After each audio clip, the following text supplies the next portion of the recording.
Good afternoon, everyone. Or should I say good morning, since technically it's morning, but you'll be with us throughout the afternoon. So thank you so much for joining us for our book discussion kickoff luncheon, part of our second annual Health Equity Challenge series. I'm Jaleese Thomas, Assistant Director for Strategic DEIA and Health Disparities for the Clinical and Translational Science Collaborative of Northern Ohio. The CTSC is a collaborative among Case Western Reserve University and its affiliated hospital systems, the Cleveland Clinic, Metro Health, University Hospitals, and the Lewis-Stokes Veterans Administration Medical Center, Northeast Ohio Medical University, and the University of Toledo. We aspire to be a catalyst for high-quality clinical and translational science and transformative research to positively impact the health of those in Northern Ohio and beyond. Translational science focuses on the scientific and operational principles underlying each step of the translation process. Understanding these processes, identifying effective approaches, and removing barriers speeds the adoption of best practices into community settings and helps bring more treatments to people more quickly. For nearly 15 years, the CTSC, supported principally by NIH funding, has enhanced the quantity and quality of clinical and translational science among our partners by facilitating novel research paradigms, technologies, and training. Our CTSC has helped develop a new generation of researchers, enhanced collaborations among investigators, streamlined discovery by building partnerships among industry and community and organizational partners, and facilitated many successful entrepreneurial startups. As we plan for the continued evolution of the CTSC, health equity takes center stage. In the 2023-2030 grant cycle, our CTSC is focusing particularly on including the community. That is all of you in this room, so thank you again so much for being here. We are including the community in the process of clinical and translational research to better address health disparities and achieve equity. We will work to improve broad participation in clinical trials so that the results will be broadly applicable and can be widely accepted in the communities we serve. We will train a robust, diverse workforce at all levels, including community liaisons who represent the community as well as academia. We are determined that everyone in Cleveland and beyond should benefit from advances in clinical and translational science through our programs and discoveries. In order to achieve this goal and improve health in all of our communities, we are restructuring our CTSC activities for the upcoming funding cycle, redirecting our focus and goals on our community around the theme, catalyzing linkages for equity in health, or CLEAT Health. Commitment to collaboration and innovation in translational science remain top priorities as the CTSC implements its aims and builds the new iteration of the Clinical and Translational Science Collaborative of Northern Ohio. Zena, the floor is yours. Thank you. Thank you, Jaleese. Good afternoon, everyone. I'm Zena Hempstead, Manager of Finance, Administration, and DEIA for CTSC. I have the pleasure of introducing Councilman Stephanie Howse-Jones. Councilman Howse-Jones is a caregiver, mentor, and public servant, presenting service as Ward 7 Councilman on Cleveland City Council. Prior to joining Cleveland City Council, Councilman Howse-Jones served as an Ohio State representative, educator, consultant, and engineer. Her range of lived experiences keeps her grounded in the realities of everyday people and motivates her to use her public platform to share uncomfortable truths and engage in uncomfortable conversations to move our community forward for the benefits of all and not just a select few. Beyond her civic responsibilities, Councilman Howse-Jones enjoys cooking new recipes, watching Netflix, singing, rapping, karaoke, and is an ever-enduring Cleveland Browns fan.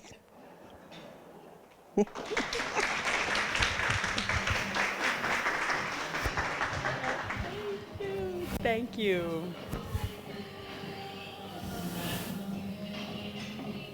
Okay, that's my jam.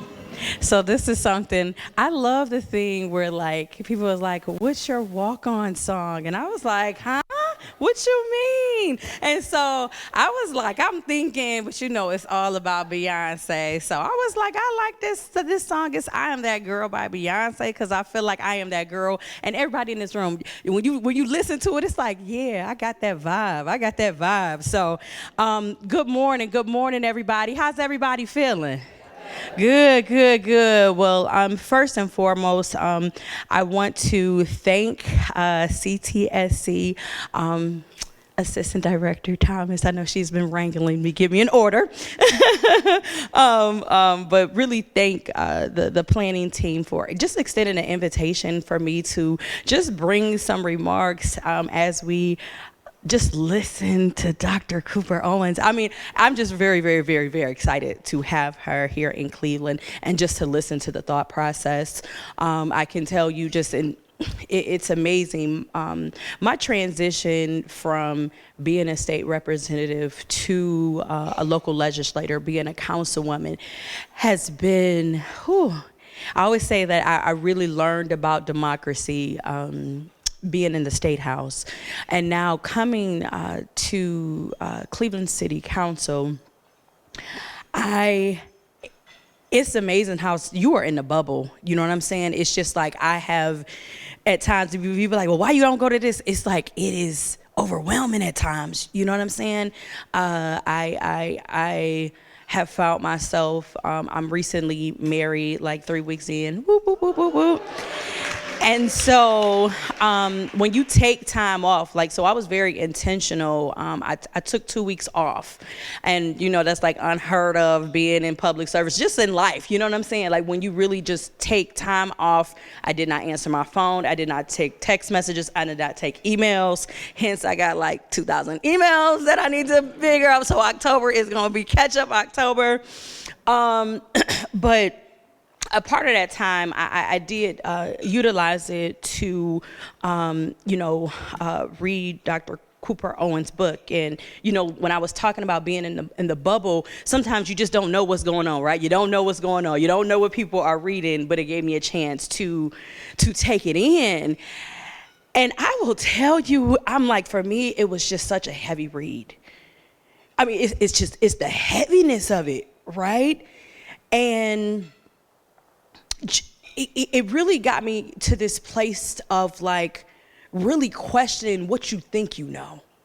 You know what I'm saying? When you read stuff, it really challenges who said somebody was qualified and who wasn't qualified, right?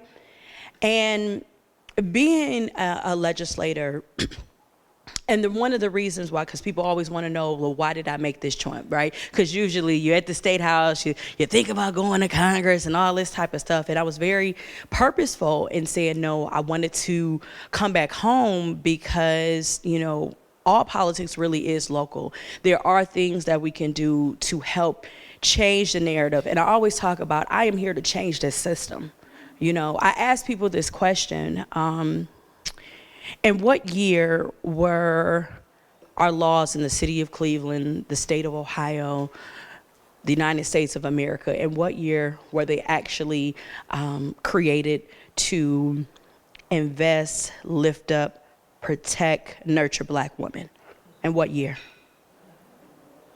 What year? We said never, right?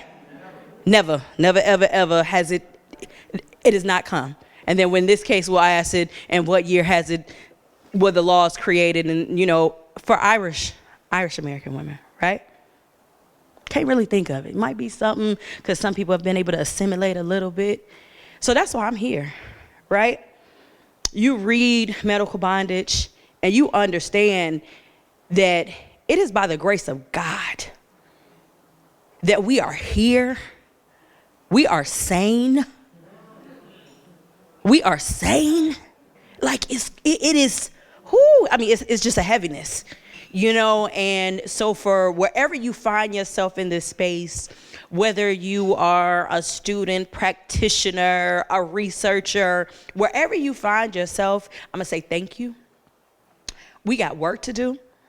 Understand, we come from, baby, ain't no other. Okay? To just understand, wherever you go and people try to make you feel like you are less than, be grounded and understand. And there were so many people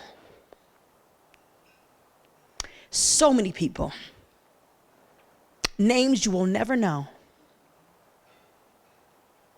who endured unimaginable things for you to be able to be here in this space, in this moment. Honor that.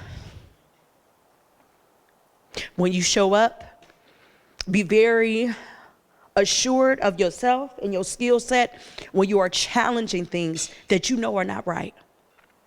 When you know there can be a different way. That's your birthright. If we know this world was never created for you, your lineage, you are here to try to, I don't even know if right and the wrongs is even the right terminology, but you are here to create space for real, in a way that others have not. They've been incapable and unwilling to do. When you see what is going on in our society, please understand, we have to work together. We are all we got, and no one is coming to save us. Thank you all so much, and I'm looking forward to Dr. Cooper Owens.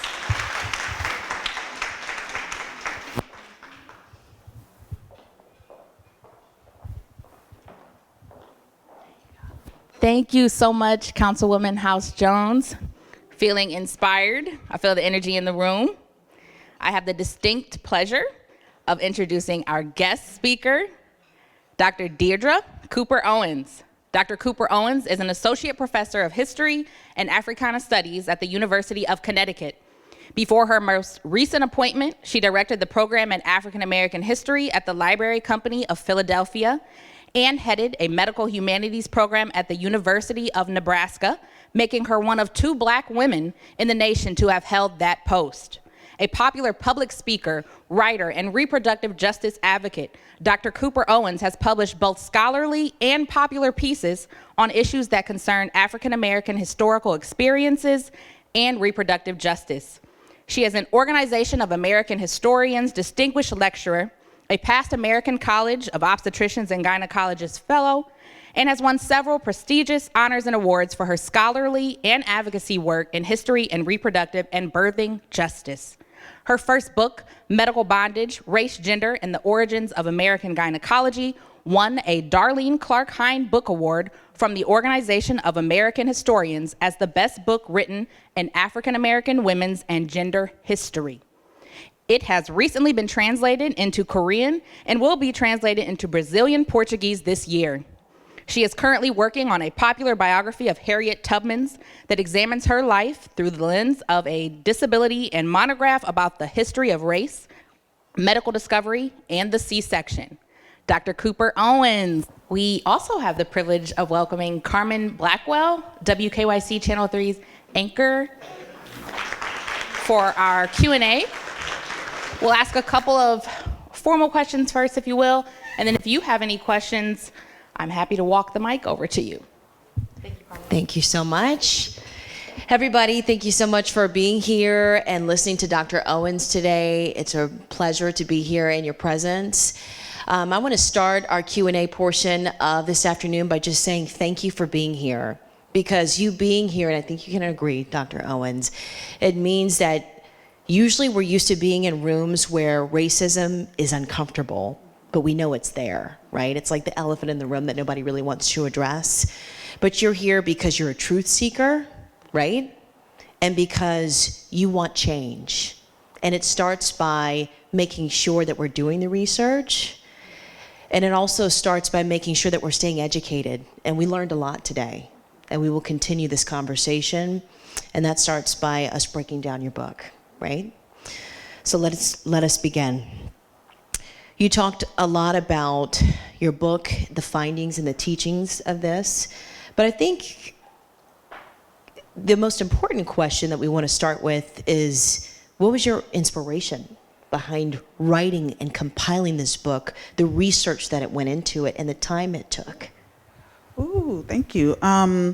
I mentioned the Janetta Cole and Beverly Guy Sheftel story. Gender talk was really what got me interested. But I think, I've always had an experience where Black women have been centered. I went to Bennett College, an HBCU for Black women. And so I was always interested in the historical lessons that our foremothers had for us, and I think for the larger world. So I knew I wanted to center that. But I think what was most surprising for me when I learned about James Marion Sims and this experimental research that he conducted was I had never heard of it. So this is 2005. The only thing we had heard of at that time was Tuskegee, right? And that was Black men, and it's important. But I was like, wait, Black people who were enslaved were experimenting on? And so I called my mother, who has a degree in biology and all of these things, and she's like, no, baby, Tuskegee, that's it. And so I was like, okay, I know I can retell a story that centers Black women. And I think that was important because slavery, as many of you know, some don't, slavery rested on the production of enslaved women giving birth and their children living. That was a colonial law. It didn't stop to exist until 1865 when the Civil War ended. So for centuries, this was a nation that was heavily dependent upon the reproductive health of Black women. And so that needed to be shared, but also known, particularly as we're kind of traversing through these challenges that we're experiencing in this nation. Oh, that's the same mic. It's the same mic, and we're passing it off, so bear with us. I know you want to say so much, and we have so much to get to, so we'll move on. Now, as we compile all the learnings and the teachings within your book here, there's so many different avenues that we talk about: diversity, races, ethnicities. You've noted a lot about, Irish women's experiences with medical research during this specific time period. Sex and gender and the context of the LGBTQ plus community is obviously a big factor in this too. Medical research that was done during this time. And we want to talk about, how all this plays into the National Institutes of Health. How do you advise all of us to proceed forward after really looking at a broader spectrum of everything that you put in your book? What do we take away from it? So number one, I think taking away from it would be really being self-reflective and looking at who's on the board of directors. If you're at a major hospital, oftentimes people who sit on boards are there because they can write big checks. And so I'm thinking about the ways that we can invite community members in. If you're working in a community, you're not living there, but you're working there, and you are, outraged by the statistics that surround maternal morbidity and mortality, infant mortality, morbidity, then ask community members to sit at the table, to be thought partners with you. So that's number one. The other thing is, from a very personal perspective, I think education helps. When I go to medical and nursing schools, I am often amazed when they're like, we didn't know this. Or if we get these kinds of courses, they're always electives. And so I'm like, social scientists and people in the humanities have been writing really smart books about race and racism for a really long time. And so if your patients are constantly saying, we're not believed, if they're constantly talking about the ways that culturally they don't feel respected, it might behoove you on behalf of your patients to just expand and diversify your curriculum.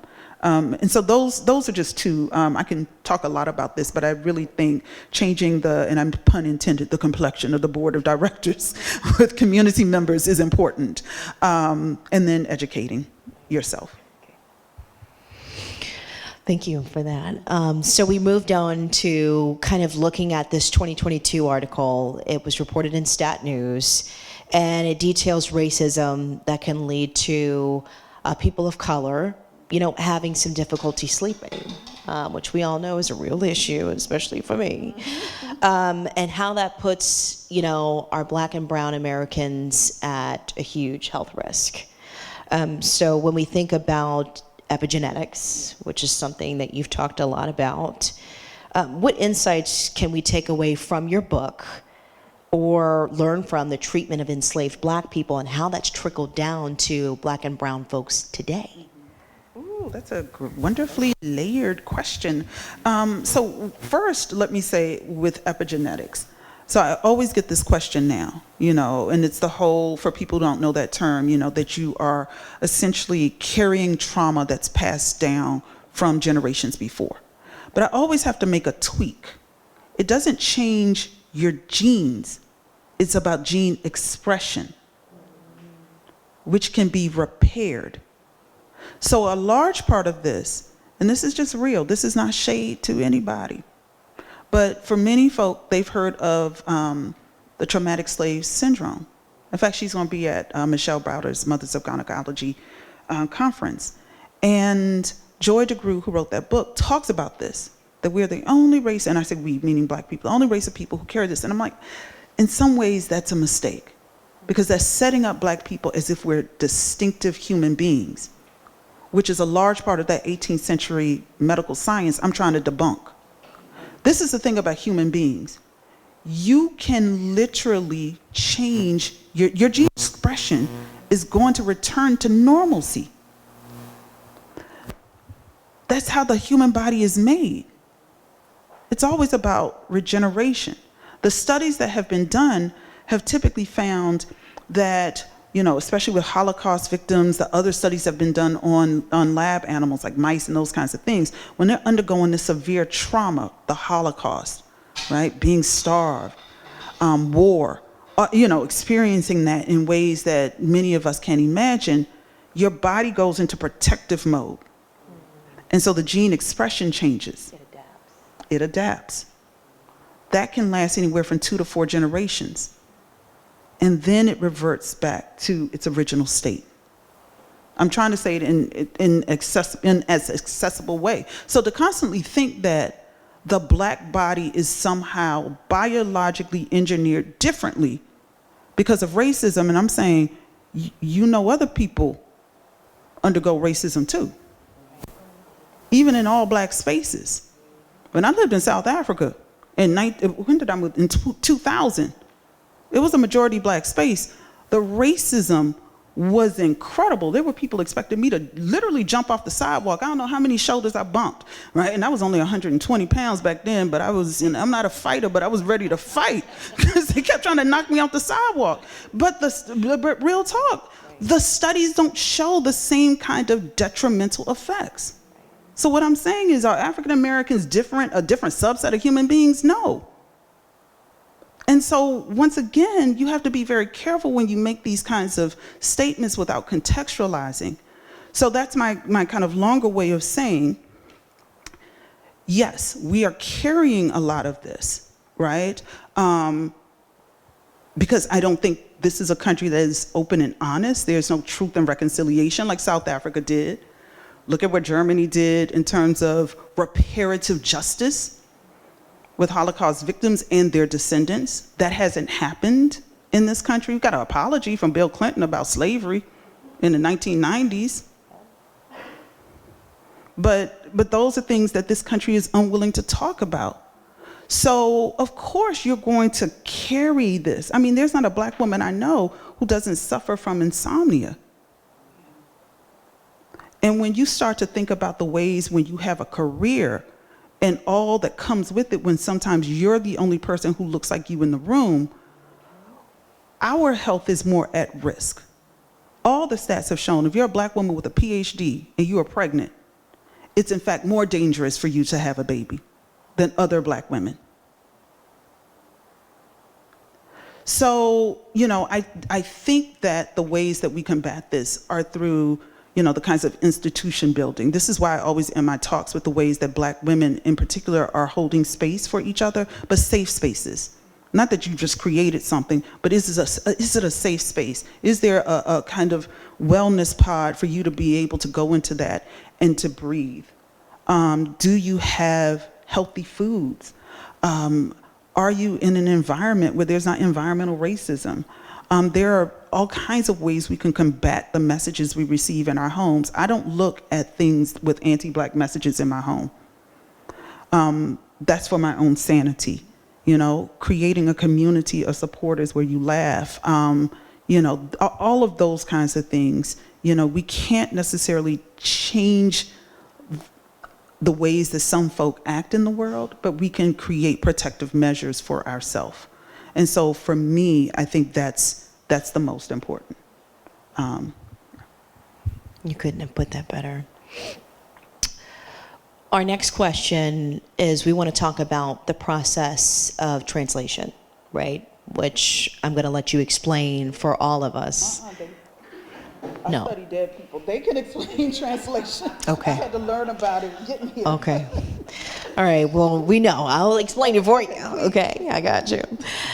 All right. So as the Clinical and Translational Science Collaborative of Northern Ohio, I think that we all need to talk about translation, so we will. Now, translation, for those of you who don't know, it is turning observations from labs, clinics, and the community into interventions that improve, of course, the health of individuals and the public, from therapeutics. It could be down to medical procedures, behavioral changes, and things of that nature. So then I turn to you, Dr. Owens. What argument would you be able to make for those directly involved with developing therapeutics, which a lot of us in this room do, conducting medical procedures, supporting these behavioral changes that we've been talking about, and who don't think that the information in your book is directly relevant to their work? It's easy to answer the last part. This is a country that privileges a lot of old information. I often use this as an example when people are like, well, I want to move forward, not backwards. I was like, when people go to the Supreme Court and argue a case, they're using case law based on an 18th century document called the Constitution. Right. Everybody's screaming about Bill of Rights and my right to do it. It's based off of a document created in the 18th century, in the 1700s. And so, those are things where, I'm like, believe what you will, but I'm gonna keep doing what I do, right? If you don't think this is important, you had to, So, in many ways, this is a country that does privilege those kinds of documents. And so what I'm essentially showing is, that there have been some harmful effects that continue to damage our nation's reputation when it comes to birthing practices and childbirth. And so if we want to fully understand why, certain populations have a reticence or trepidation to medical doctors, it's not because they have unfounded superstitions. It's because they know about Tuskegee, they know about Henrietta Lacks, they know about the Mississippi appendectomies that occurred where women in the 20th century were having hysterectomies performed on them without their knowledge or their consent. And so they also understand too that when you walk into a place and someone non-verbally makes you feel ill at ease, and those are the things that can't be measured. And then when you try to defend yourself or to raise a critique, you're aggressive. So what I'm trying to do is provide context for where all of this comes from, right? That there's a long history that this country hasn't reckoned with. The other thing in terms of turning those knowledges from translation into something that is pragmatic in terms of application, I think we've talked about this, bringing community input, training people, being real about some of the harm that's being done with some of our medical providers, that sometimes people don't want to talk about the ways that nurses have come in and bought wholesale the really harmful stereotypical ideas about Black people. I'm trying to use my words very carefully here. And so there's a lot of xenophobia, except flowing in another direction. I'll just say that. I think we really need to hold folk accountable, and this might not be something that the translation folk want to hear, but I tend to think that punitive measures should be put into place. My bread and butter is I'm a professor, if I were constantly sexually harassing my students and dating them, whether I have tenure or not, I would suffer some form of punishment, right? I mean, there would be something punitive that would happen to me. I could lose my job, I could be fined, I could be sued. Why are those not put into place for certain industries? If a lawyer can be disbarred, where are the punitive measures? Because then I think people will be more committed to being held accountable. I'm often curious about that. Perfect example. I've been experiencing a lot this year with just family illnesses. So my sister, we found out in February, she suffered a massive heart attack. She's younger than me. And thank you. And we didn't know because she's healthy. She has no pre-existing conditions. And come to find out, it's something called fibromuscular dysplasia. It's an autoimmune condition. So I have to get tested. My brother has to get tested. Her son, his sons. We didn't know this. So I remember I would FaceTime her because I was kind of doing the public speaking thing and teaching. It was very hard to get to see her, so we FaceTimed every day. And one day, she was just really down, and I noticed she wasn't moving her arm. And so I said, "What's going on?" And she said, this nurse came in, and anyway, it was a nurse who didn't look like her. I'll say that. And my sisters told the nurse, "I have really small veins. They've been, to use my sister's words, jabbing me, all day because you have to be monitored and she has to get this medicine." So she said, "If you could, can you use my left arm? Because people have gotten more success getting the blood." And the woman just spoke to her really nastily and then just jabbed the needle in my sister's arm and left. I spoke to my sister 5 hours later. It was still in there. My sister's darker than me. To see a very dark-skinned black woman whose arm literally turned black. I mean, it was not brown, it was black. So 3 hours later, the needle was finally removed. Thank goodness a Caribbean man came in and he was shocked. So he had to call in support because he couldn't take the needle out because it was lodged in there. So now this is a woman who just had 3 stents, just had a massive heart attack. They're still trying to figure out what's going on. So they take the needle out. He goes to her other arm. And my sister's sobbing at this point because she's in pain, she's afraid. And he says, "I know you don't know me, but I'm asking you to just believe me." He asked her consent. "Can I take your arm? Can I hold your arm in your hand?" My sister said yes. He said, so he explained everything. "I'm gonna put a warm compress on your wrist." So she said, "What for?" He says, "Sometimes I found that it helps the blood to flow faster." So he does that. So he said, "Now I'm going to ask you to do something. It's going to be hard." He was like, "Because I know I just came in here. Turn your head and close your eyes." So she was like, "I don't want," he said, "Come on, you just got to believe me." So he's talking to her. He said, "Okay, done." She said, "What?" And he said, "Done." And here I am. Here was somebody who didn't believe that she was less than, who actually cared enough to ask her how she was feeling, to ask her consent, to show her love, and that he cared for her. Like, he didn't do anything differently in terms of the actual technique. Well, he ain't jabbing in, right? But it's the same technique for taking blood.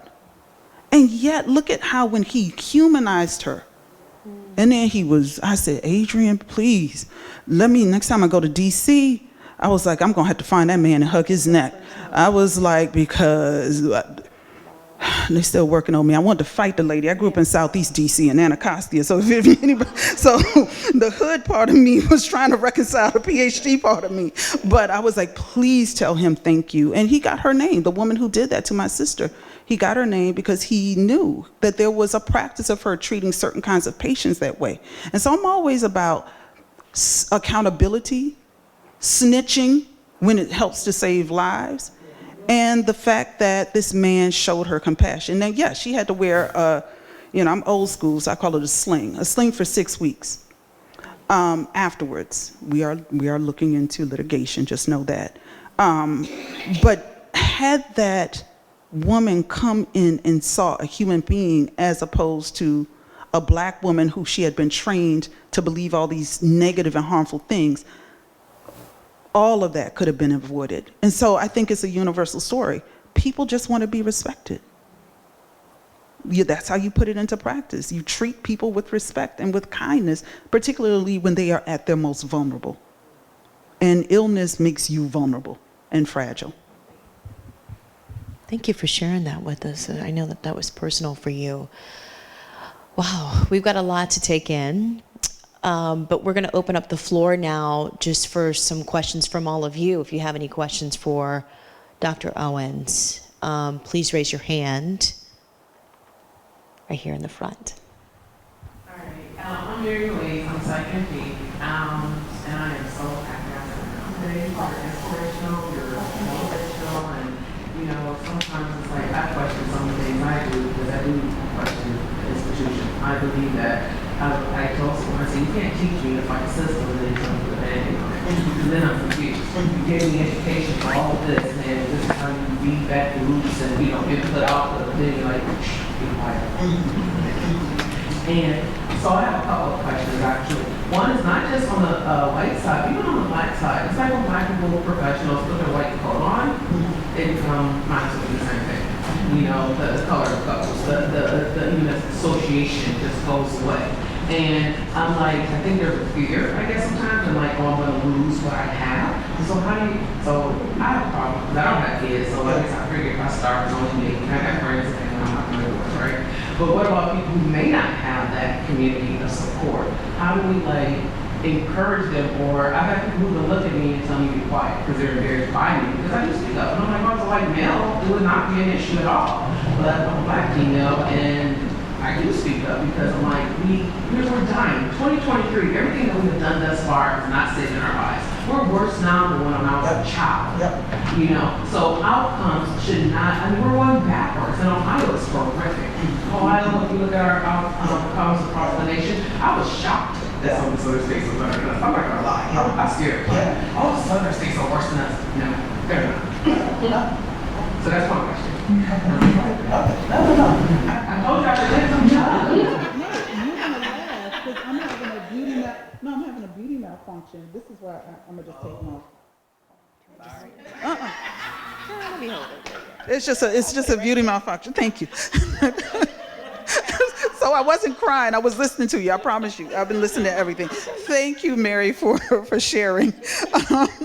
I felt something creeping on my eyes. So I think you've made a lot of important statements. I'll address two. So one of your questions was really about people who look like us who are committed to kind of staying in that coded way. So there's not a lot of code switching going on.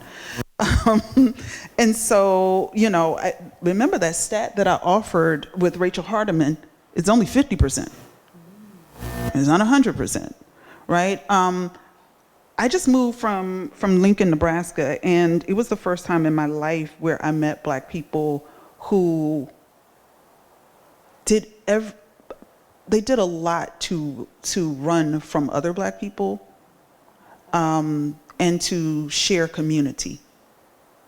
And it was a different space. So what I had to do in that space was seek out like-minded people because I knew they existed. And so that's what I did.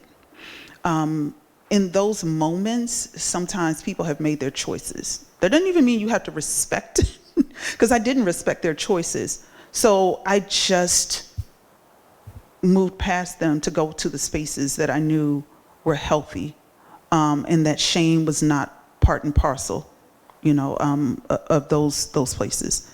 If you work with them, that's different, right? You just keep speaking up. I mean, you don't stop.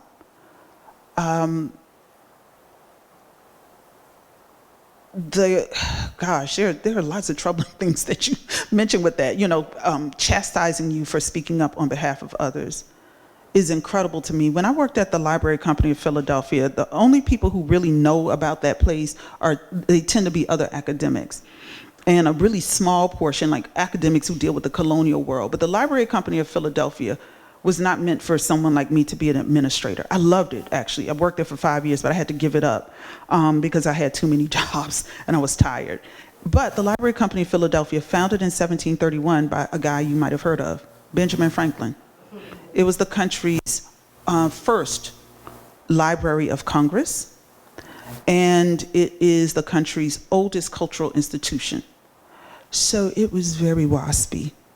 And I remember being in spaces with people who, in order to be shareholders, you had to inherit a share from your ancestors, who were the peers of Benjamin Franklin. So it really was not meant for people like me. I mean, I remember meeting a board member who wore silk stockings. And I was like, who in the 21st century wears silk stockings? And yet she did, right? So it's very, very, very waspy. And you go into like these boarded, clubs. It was one club off Park Avenue. I'll never forget. It was a board retreat, and I was there to do my little spiel on behalf of the program in African American history, which, by the way, was their anchor program. And so I just remember, I was like, Lord, these people have money that I had not even imagined, because none of the servers were black. They were all ethnic white people on Park Avenue. And I was like, my God, they're still using Irish and immigrant people as the servants. Like, it was just incredible. So that's the space. But this is what I learned being in that space. I met so many mediocre people who were confident and loud about being mediocre in ways that shocked me. And literally, it was at that where imposter syndrome was gone. And so if somebody has to call you out for literally acting excellent, that's their issue. Because I'm telling you, I work with people who I was shocked. And I remember going to the person who I succeeded, and I was like, is this normal? Do they often joke about how they mess things up all the time? And she was like, yes, welcome to my world. So the antics of Trump, who can barely string together a coherent, grammatically correct sentence and yet has an MBA from Penn, speaks volumes to what I experienced in 5 years. So even I realized my C+ is some people's A. And that's when I was like, I'm okay. So you're okay. You're okay. Keep doing what you're doing. And then if it don't work, you create your own space. There's lots of people in this room who can help you do that. Thank you. Right here in the front. Good afternoon, and thank you for this great, to me, history lesson that you have given to us today. And I would like to know if some of these experimentations and practices from, you want to say, the past, have they continued into the time of today, or it was masked differently? Yeah, thank you for that. Yes, I learned a lot about the experimentation on prisoners to develop products that we use.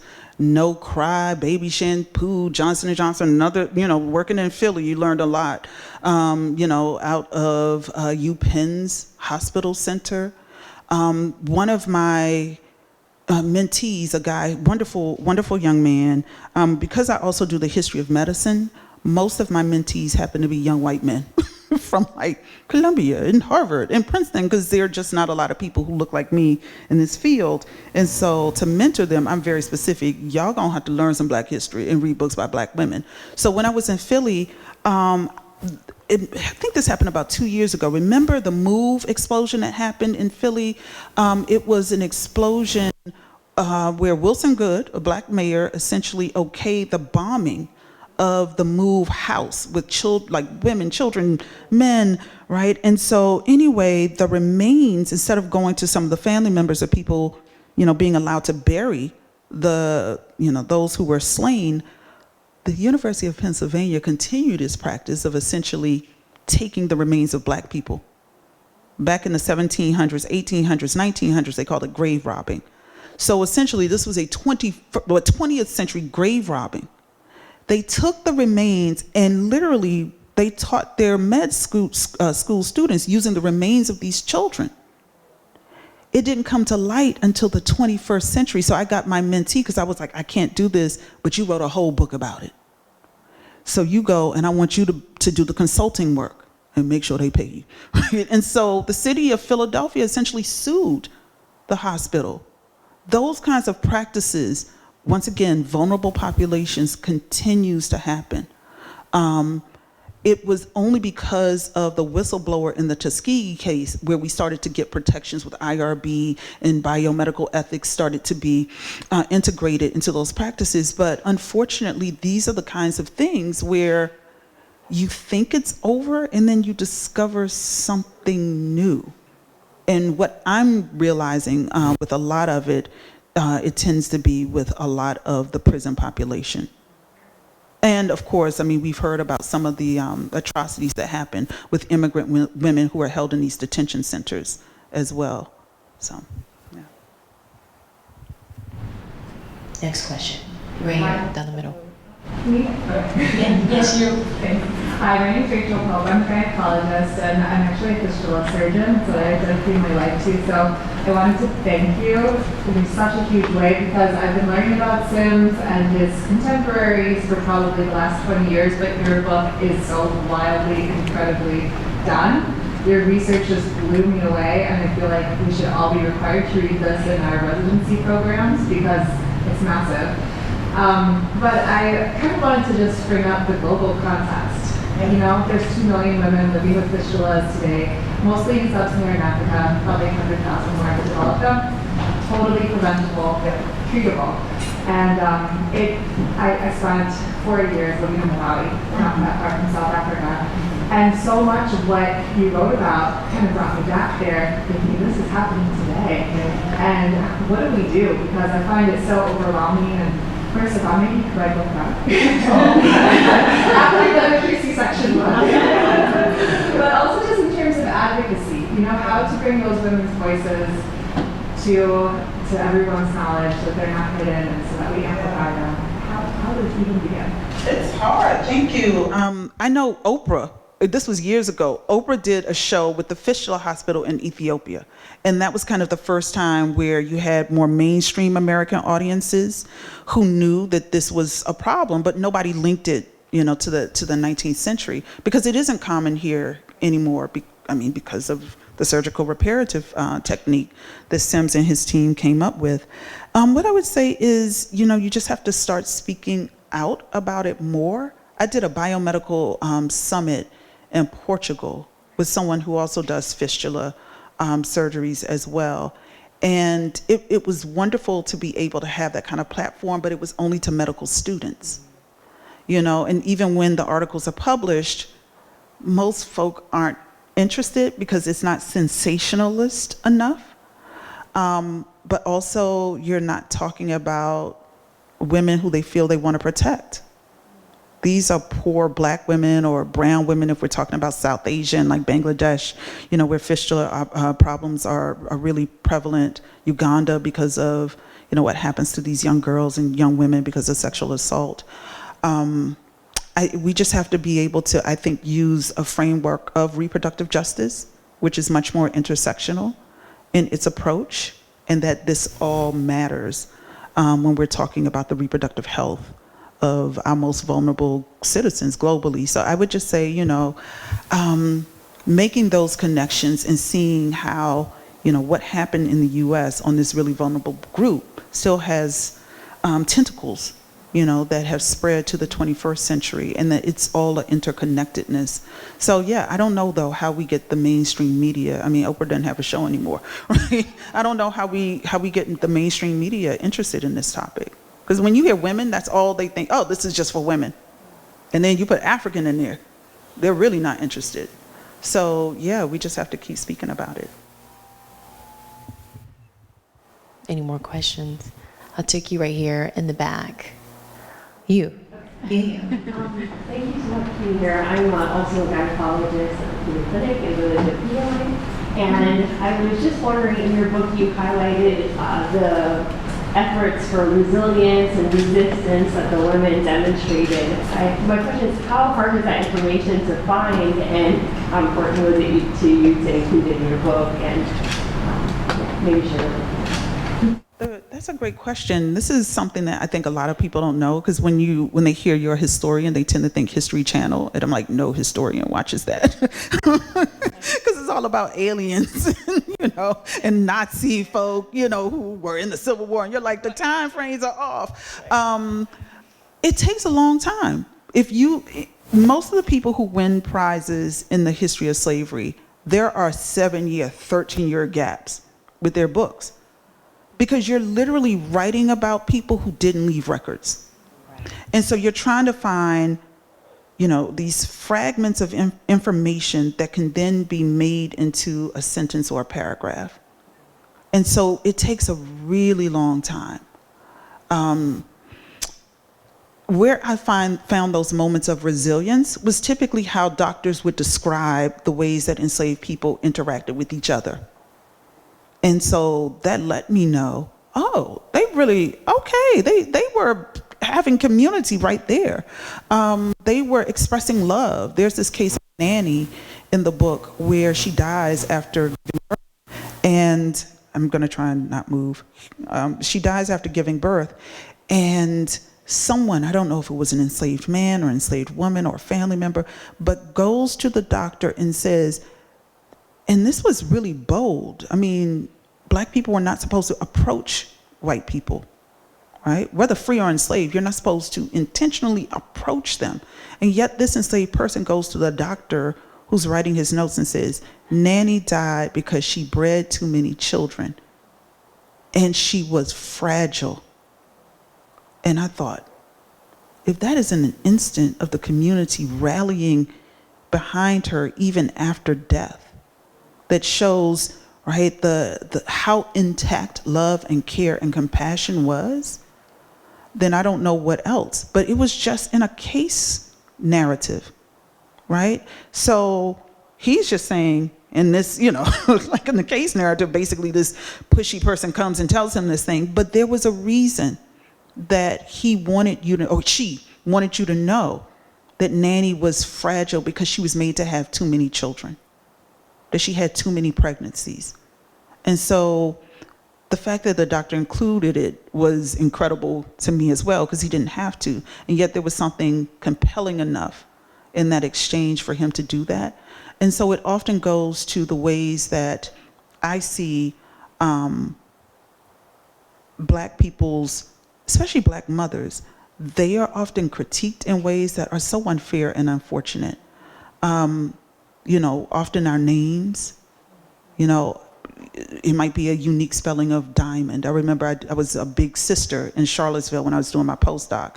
I told y'all I always try and find out like Black communities. So I was like, I know some little Black girl want a big sister. So I was like, let me go on and show her that the UVA is not that scary, those kinds of things. So I remember I made Diamond a card and bought her a little book, but I spelled it Diamond, and her mama she went off on me. She was like, it is Diamond. And I was like, I am so sorry. And so I made sure, I was like, I'll get her a new card, right? But it was this way of letting me know I named her something special because to me it was unique and beautiful, right? And we get laughed at for our names, but I always tell my students, when you bring it back, there's a wonderful book by a historian of slavery and race called Jennifer Morgan. She's at NYU. It's called Laboring Women. And it's this beautiful passage of when slavery becomes part and parcel of the Atlantic world. So that's the Caribbean and the Americas. When it becomes part and parcel, Black women lost the ability to even name their children. And so can you imagine how special naming is? And especially when you've lost your language. And so Diamond may not be Fulani. It might not be, Igbo. It may not be any of those things. But that DY held significance for that mom. And so that is a practice that stems from centuries ago. So that's the resiliency that I see, even when it's not named and even when it's derided, it's still practiced. And that's the beauty of it all. So being able to see the humanity, that these are not just flattened tropes on a page, these are human beings, and that their impact still affects us. My grandmother, who was born in 1917, named me Dee Dee. That's my nickname. Everybody calls me Dee Dee, Even my colleagues, they're like, Dee Dee. Like, they'll try Dr. Cooper Owens. The next thing you know is Deirdre. And like Dee Dee said, I love it, right? Because I know in every black family in America, it's a Dee Dee, right? It's a Dee Dee. And so I'm that. And my grandmother in 1917 doing that meant something. So that's the name I actually hold most dear to me, right? Because it's a naming practice. Now I know that as a historian and an educator. So you can find that compassion and the resilience and the love being practiced in ways that folk have tried to clown. And it really shows that the institution building around naming is still essential in our communities. So when people are constantly talking about, you know, how detrimental black folk are, I'm like Kendrick Lamar, we all right. In many ways, we're all right. So that's I have to be half glass full in order to do this kind of work. Well, we are running out of time. We had a great conversation. Thank you so much for your insight. It's almost 1:10, so it's time for us to shut this operation down. But I just wanted to make a comment just from being in the media and having a different perspective to bringing light to a lot of these issues. I've been in Cleveland now for 2 years, born and raised in New Orleans, Louisiana. And I'm biracial. Growing up in the South was... So was my husband, and Okay. he looked white. Yeah, okay. You don't even look light skinned. My son looks white. Yeah. So my experience and upbringing is just very everything in your book I truly do resonate with and have learned a lot about growing up. But there is something I'm finding a common theme in our conversations today, which is speak up and speak out. No matter what industry or field that you're in, it's us bringing these conversations to the table, continuing to make them relevant, and educating others about everything that we learned today and passing that torch on, no matter what at all costs. Black people are at risk, as you mentioned earlier. That's what we've been talking about, and saving lives is most important. That comes with being one of 3 black anchors and reporters at a news station in a black city like Cleveland, which still boggles my mind. But I will continue to bring conversations like this to the table and put these stories on our air because why? They're important. And people need to know. And it starts with us, everybody in this room, to continue to spread this education, this knowledge, and help people to understand, right? One more round of applause, please, for Dr. Owens.